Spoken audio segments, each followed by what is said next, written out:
If there is one word that I feel like you never hear about in our culture today, you definitely don't read about it, and nobody's talking about it on a national level, is the word forgiveness. It's almost as if it's like completely fallen out of the English lexicon. It's like it's a lost concept. It's a lost principle. It is, I even think, like, is forgiveness in America even possible anymore? As people demonize one another who are not like them. The red versus the blue. Racial tension. It's almost as if if you do me wrong, our culture has accepted the fact that I can seek revenge on you. It's my right, and nobody's gonna dispute that. Nobody's gonna encourage me to absorb that sin or that offense. And I just, I'm sitting here thinking. Side note: I don't know why I keep doing these devotionals in the car. I have profound thoughts in my mind. In my mind, they're profound thoughts when I get in the car.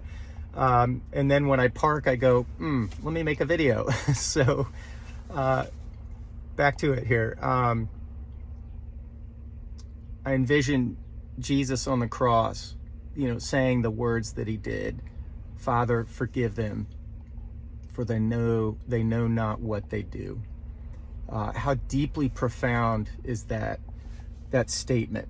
The God of this universe, who came down, incarnated in the flesh, dwelt among us, and gave his life for you and for me, for whoever responds to the gospel, right? His offer of forgiveness is there.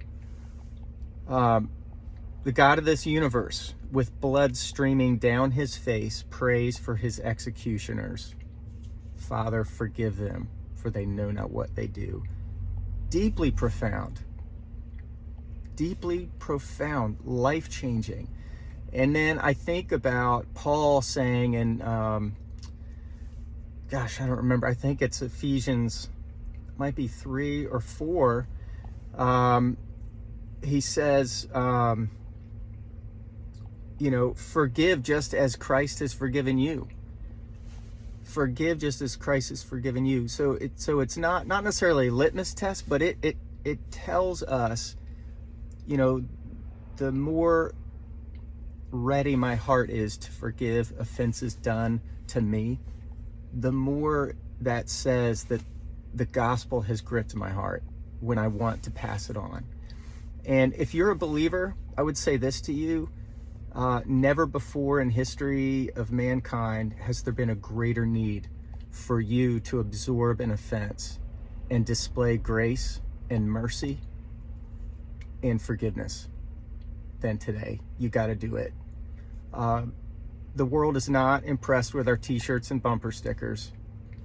The world is not impressed with our buildings and our praise bands.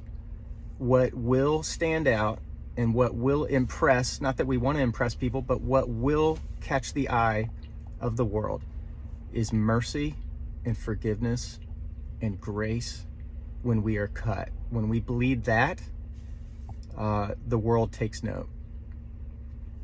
And so the shift here is from blame game, or seeking revenge, or dividing and conquering, or blaming one another, or absolving yourself of responsibility. When you shift from that to giving yourself away generously in the form of grace, mercy, and love, then the gospel has taken root in your life deeply. So that's the encouragement today, and that's the challenge that we face. And if you don't know the Lord today, my encouragement to you is that grace is extended to you, that forgiveness is extended to you. And think about the Savior that we all pinned to the cross, praying for you. Father, forgive them, for they know not what they do. That's beautiful. Hope you have a great day. Bye-bye.